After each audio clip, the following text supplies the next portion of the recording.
રામ રામ કલે જાવ બધાને જય દ્વારકાધીશ અને હર હર મહાદેવ। તો આપણે આવી ગયા છે આપણી વાડી અને અહીંયા આલે છે આપણે પાવડામાં માંડવી વીણવાનું કામકાજ। અગણી પાવડામાં માંડવી વીણાઈ જાય એટલે આપણે આખું જો રાપ એટલે રાપ આખવા ટેક આપણે આવ્યા હતા આપણી પાદરવાડી શું કરવા તો આપણે આવ્યા હતા હમાર જોડો તો ગોવિંદભાઈ જો અહીંયા હમાર ફિટ કરે અને અગણી આપણે જોડી અને જઈએ હમાર આખવા તો હમાર જોડીને આપણે આવી ગયા આપણી વાડી અને અહીંયા રાપ આખવાની હતી ને હાલી ગઈ છે અને હાલો આપણે ફટાફટ હમાર આખ નાખી કેમ કે આપણે અહીંયા થોડી ઘણી વારમાં કુંતરીનું વાવેતર કરવાનું છે એટલે વાવવાળા ભાઈ આવે છે એટલે આપણે ફટાફટ હમાર રાખીને આપણે હમાર અધૂરો મૂકીને આવી ગયા ઘેરે શું કરવા તો અહીંયા આવ્યા તો આપણે જોઈ લેવા કેમ કે વાવવાળા ભાઈ આવી ગયા આપણે બેસી ગયા વાવવાળા ભાઈ ભેગા અને હાલો આપણે ફટાફટ વાડીએ જઈએ તો આપણે અધૂરો હમાર મૂકીને ગયા હતા એટલે આપણે હમાર રાખી આ જેવું ગુંથરીનું વાવેતર થાય છે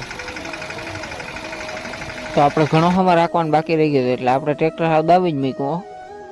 તો ફાઇનલી મિત્રો આપણે હમારે હાલી ગયા વાવેતર થઈ ગયું ને અહીંયા જો મસ્ત મજાનું વાવેતર કરી નાખ્યું તો આપણે ગુંથરી તો વાવી દીધી પણ એને પાવી જોઈએ ને એટલે હાલો આપણે અહીંથી લાઈનના કટકા લઈ અને જો અહીંથી ઊભો પટ્ટો આપણે પાથરવાનો